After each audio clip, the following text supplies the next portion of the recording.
بسم اللہ الرحمن الرحیم۔ صرف 5 منٹ کا مدرسہ قرآن و حدیث کی روشنی میں 29 ربیع الثانی۔ نمبر 1، اسلامی تاریخ۔ مسجد قباء کی تعمیر اور پہلا جمعہ۔ گزشتہ کل اللہ کے رسول کے آنے کی خوشخبری مدینے میں آئی تھی۔ مدینہ منورہ سے تقریباً 3 میل کے فاصلے پر ایک چھوٹی سی بستی قباء ہے۔ جو عمرہ اور حج کو گئے ہیں اور جو جائیں گے وہ جانیں گے اور جانتے ہوں گے کہ مسجد قباء کہاں ہے، کدھر ہے، اس بستی کو جانتے ہیں۔ یہاں انصار کے بہت سے خاندان آباد تھے اور کلثوم بن حدم ان کے سردار تھے۔ ہجرت کے دوران آپ صلی اللہ علیہ وسلم نے پہلے قباء میں قیام فرمایا اور کلثوم بن حدم کے گھر مہمان ہوئے۔ رسول اللہ صلی اللہ علیہ وسلم نے یہاں اپنے مبارک ہاتھوں سے ایک مسجد کی بنیاد ڈالی جس کا نام مسجد قباء ہے۔ مسجد کی تعمیر میں صحابہ کے ساتھ ساتھ آپ صلی اللہ علیہ وسلم خود بھی کام کرتے تھے اور بھاری بھاری پتھروں کو اٹھاتے تھے۔ یہی وہ مسجد ہے جس کی شان میں قرآن مجید میں ہے لَمَسْجِدٌ أُسِّسَ عَلَى التَّقْوَى مِنْ أَوَّلِ يَوْمٍ الآیہ، یعنی اس مسجد کی بنیاد پہلے ہی دن سے پرہیزگاری پر رکھی گئی ہے۔ وہ اس بات کے مستحق ہیں کہ آپ صلی اللہ علیہ وسلم اس میں نماز کے لیے کھڑے ہو۔ اس میں ایسے لوگ ہیں جن کو صفائی بہت پسند ہے اور اللہ رب العزت صاف رہنے والوں کو دوست رکھتا ہے۔ حضور اکرم صلی اللہ علیہ وسلم یہاں 14 دن قیام فرما کر 12 ربیع الاول 1 ہجری کو جمعہ کے دن روانہ ہوئے۔ بنی سالم کے گھروں تک پہنچے تھے کہ جمعہ کا وقت ہو گیا۔ آپ نے جمعہ کی نماز ادا فرمائی اور خطبہ دیا۔ یہ اسلام میں جمعہ کی پہلی نماز تھی۔ آپ کے ساتھ تقریباً 100 آدمی نماز میں شریک تھے۔ نمبر 2، اللہ کی قدرت۔ زبان دل کی ترجمان ہے۔ اللہ رب العزت نے ہم کو زبان جیسی نعمت عطا فرمائی، اس کے ذریعے مختلف چیزوں کا ذائقہ معلوم ہوتا ہے، وہی یہ دل کے ترجمانی کا فریضہ بھی انجام دیتی ہے۔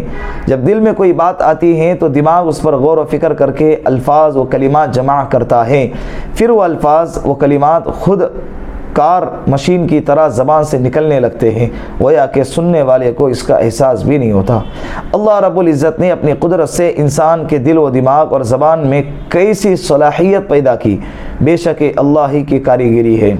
اللہ رب العزت نے زبان عطا فرمائی، اس کے اندر بولنے کی طاقت بھی اللہ نے رکھی ہے، ورنہ اللہ اگر چاہے، اور کتنے ایسی مثالیں ہم مارکیٹ میں دیکھتے ہیں کہ بہت سارے گونگے ہیں جن کو زبان ہے، منہ ہے، چہرہ ہے، سب کچھ ہے، لیکن اللہ نے اس زبان کے اندر بولنے کی صلاحیت نہیں رکھی، وہ بول نہیں پاتے۔ تو اللہ کا احسان ہے کہ اللہ رب العزت نے ہم لوگوں کو زبان سے بولنے کی طاقت عطا فرمائی۔ اللہ کی اس نعمت پر بھی ہم شکر ادا کر سکتے ہیں۔ نمبر 3، ایک فرض کے بارے میں رکوع و سجدہ اچھی طرح نہ کرنے پر وعید۔ رسول اللہ صلی اللہ علیہ وسلم نے ارشاد فرمایا بدترین چوری کرنے والا شخص وہ ہے جو نماز میں سے بھی چوری کر لے۔ صحابہ کرام رضی اللہ عنہم نے عرض کیا کہ یا رسول اللہ، نماز میں کس طرح چوری کریں گا؟ فرمایا کہ وہ رکوع اور سجدہ اچھی طرح سے نہیں کرتا ہے۔ ابن خزیمہ۔ نمبر 4، ایک سنت کے بارے میں سونے کے آداب۔ رسول اللہ صلی اللہ علیہ وسلم جب سونے کا ارادہ کرتے تو اپنے داہنے ہاتھ کو داہنے گال کے نیچے رکھ کر سوتے، پھر 3 بار یہ دعا پڑھتے، اللہم قنی عذابک یوم تبعث عبادک۔ ابو داؤد شریف کی روایت ہے۔ اے اللہ، مجھے تیرے عذاب سے بچا لیجئے جس دن تیرے بندوں کو اٹھایا جائے گا۔ نمبر 5، ایک اہم عمل کی فضیلت۔ 3 آدمی اللہ کی ضمانت میں ہیں۔ رسول اللہ صلی اللہ علیہ وسلم نے ارشاد فرمایا جب آدمی کی اللہ نے ضمانت لے رکھی ہے، اگر وہ زندہ رہیں تو بقدر ضرورت روزی ملتی ہے، اور اگر وفات پا جائے تو اللہ رب العزت جنت میں داخل فرماتا ہے۔ ایک وہ جو گھر میں داخل ہوتے وقت سلام کرے تو اللہ رب العزت اس کا ضامن ہے۔ دوسرا وہ جو مسجد گیا تو اللہ رب العزت اس کا ضامن ہے۔ تیسرا راہ خدا میں نکلنے والے کا اللہ رب العزت ضامن ہے۔ نمبر 6، ایک گناہ کے بارے میں مرد عورت کا ایک دوسرے کی نقل کرنا۔ رسول اللہ صلی اللہ علیہ وسلم نے ایسی عورت پر لعنت فرمائی جو مرد کی مشابہت اختیار کرتی ہے، اور ایسے مرد پر لعنت فرمائی جو عورتوں کی مشابہت اختیار کرتا ہے۔ ابن ماجہ۔ خلاصہ مرد کا عورتوں کی شکل و صورت اختیار کرنا اور عورت کا مردوں کی شکل و صورت اختیار کرنا ناجائز اور حرام ہے۔ یہ آج کل مارکیٹ میں بہت زیادہ چل رہا ہے۔ مرد عورتوں کے اور عورتیں مردوں کے لباس پہن رہی ہے، اور مرد عورتوں کی طرح بال لمبے کر رہے ہیں اور اس کی چوٹیاں بنا رہے ہیں، اور عورتیں مردوں کی طرح بال چھوٹے چھوٹے کاٹ رہی ہے۔ مرد اپنے کانوں میں بالی پہن رہا ہے، گلے میں چین ڈال رہا ہے، بہت ساری ایسی حرکتیں ہیں جو عورتوں کی طرح کر رہا ہے۔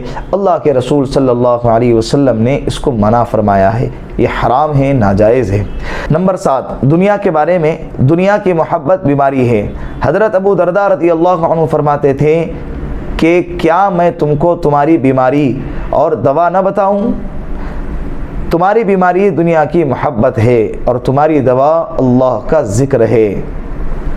نمبر 8، آخرت کے بارے میں، دوزخ میں بچھو کے ڈسنے کا اثر۔ رسول اللہ صلی اللہ علیہ وسلم نے ارشاد فرمایا، دوزخ میں کھچروں کی طرح بچھو ہے، ایک بار جب ان میں سے ایک بچھو ڈسے گا تو دوزخی 40 سال تک اس کی جلن محسوس کرے گا۔ مسند احمد۔ اللہم احفظنا، اللہ ہماری حفاظت فرمائے، ہم نہیں برداشت کر سکتے۔ نمبر 9، طب نبوی سے علاج، درد سر کا علاج کرنا۔